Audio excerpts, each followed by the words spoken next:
રાવણદેવ ધીમા ધીમા ધીમા ધીમા ધીમા એમ કહેવાય કે કૈલાસના ખોખરામાંથી જાય, કૈલાસના ખોખરામાંથી પૂક્યા અને ભગવાન ભોળાનાથ બોલે કે રાવણદેવ આ ધરતીમાં અમરિયા દૈત્ય હાહાકાર મચાવ્યો છે અને અમરિયા દૈત્યને મારવા કાજુઈ એમ કહેવાય કે 6 મહિના નિદ્રામાં અને 6 મહિના જાગે એવી ચોટીલાની ચામુંડને જગાડવી છે, પણ ચોટીલાની ચામુંડને બીજો કોઈ જગાડી ન શકે.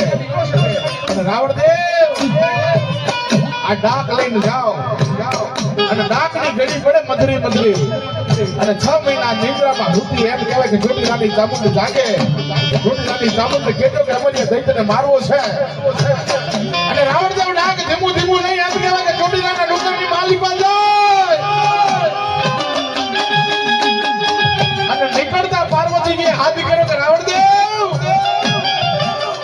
એ ડાક વગાડો તો અવડા મુખે વગાડજો. રાવણદેવ ડાક વગાડો તો અવડા મુખે વગાડજો. કદાચ 6 મહિના નિદ્રા મારી ચોટીલાની ચામુંડ જાગી જાય ને ભાઈની આંખોમાં એટલું તેજ છે કે તું બળીને ભસ્મ થઈ જાય. અને એમ કહેવાય કે રાવણદેવ ધીમો ધીમો ધીમો ધીમો ડુંગર ચડે, ડુંગર ચડીને અવડા મુખે ડાક વગાડે ને ડાક વાગ્યું અને કહેવાય કે 6 મહિનાની નિદ્રા મારી ચામુંડ ના જાગે ઈ રાવણદેવનું ડાક હોય બા.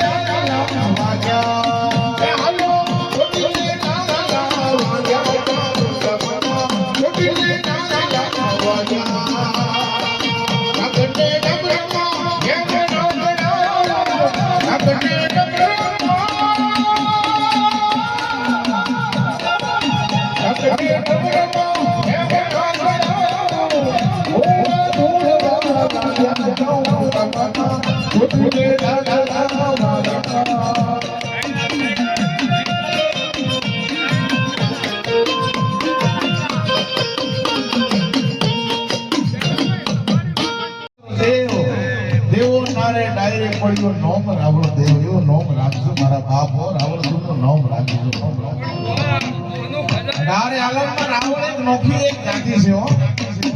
રાવણ એ કોઈ જ્ઞાતિ નથી પણ 18 વર્ણમાં શોભે એવી એક વર્ણ છે. એટલે રાવણદેવ શું ને મારા બાપને ફરી એકવાર કહેતો જાવ કે ખાવા જેવું હોય ને ઈ જ ખાજો, પીવા જેવું હોય ને ઈ જ પીજો મારો બાપ.